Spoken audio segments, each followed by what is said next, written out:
Welcome! Before I start discussing German plans for the invasion of the Soviet Union, it's a good idea to take a look at the period of German-Soviet alliance, partly because it has a few lessons for us. The two totalitarian regimes surprised everybody when they signed a non-aggression pact, but it was not the first time Germany and Soviet Russia cooperated, and even today, developments in the relationship between Germany and Russia can change the world in a significant way. Although Germany and Russia fought each other in World War I, right after the conflict, they were considered pariah states and started working together. They signed the Treaty of Rapallo in 1922, in which they reduced their claims against each other, and 4 years later, they promised to remain neutral if the other party was attacked. Trade agreements were also signed, but a secret military cooperation also commenced.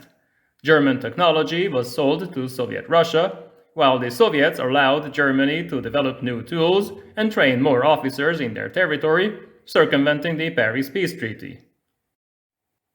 In the 1930s, trade was reduced as the Nazis built their new regime, and Stalin's Soviet Union became increasingly isolationist. In the Spanish Civil War, they supported opposite sides, but the Anti-Comintern Pact was also signed in that year by Germany and Japan, to be followed by Italy. All three nations agreed to close cooperation and information sharing regarding Comintern activities. In the 1938 Munich Conference, Britain and France agreed to the partition of their eastern ally, Czechoslovakia. Stalin interpreted this as a conspiracy against the Soviet Union. In his mind, the Western powers tried to turn Hitler's attention to the East and keep it there in order to initiate a conflict between Germany and the Soviets and avoid war themselves. Germany was rearming, its industry needed raw materials, Swedish iron and Romanian oil became increasingly important, along with agricultural imports from Eastern Europe.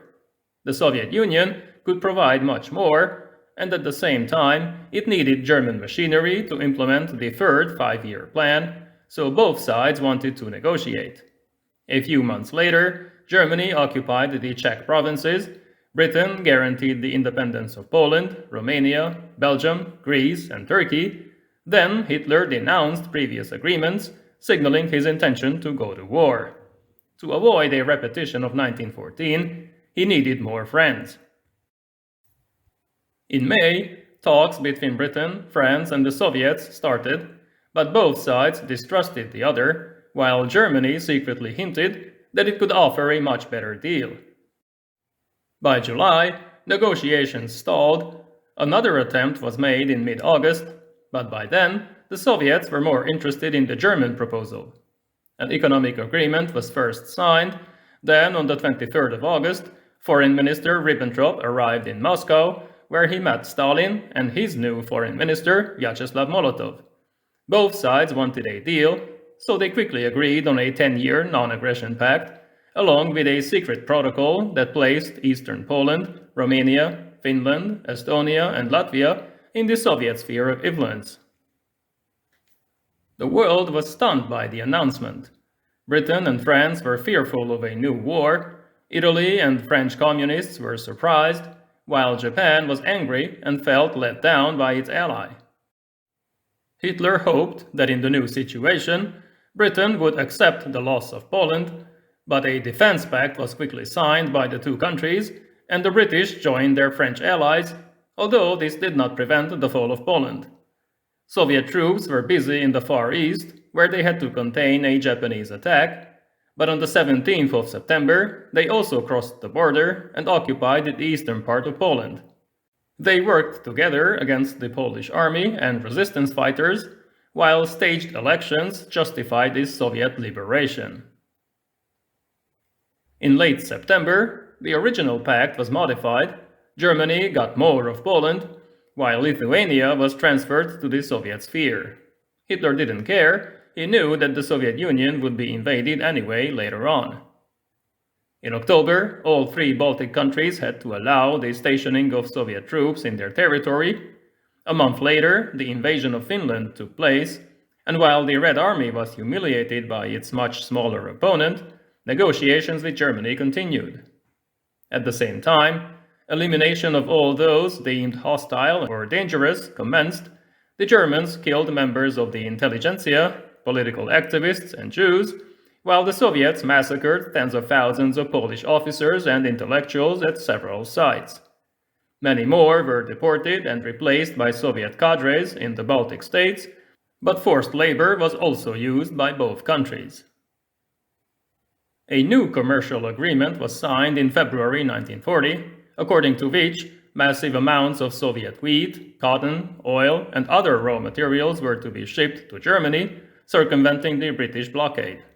In return, the Germans would provide an incomplete cruiser, the plans for the new battleship Bismarck, along with samples of German airplanes, machinery and tools, naval guns and test results, artillery, tanks, explosives, and chemical warfare equipment.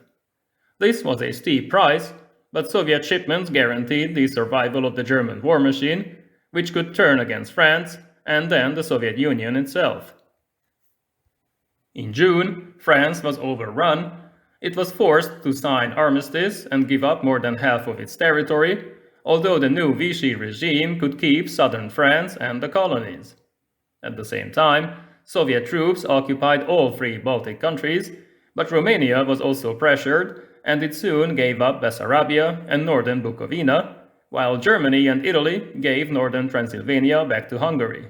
The borders of Europe were redrawn, with both countries trying to expand their area of influence, preparing for the next phase in the ongoing conflict.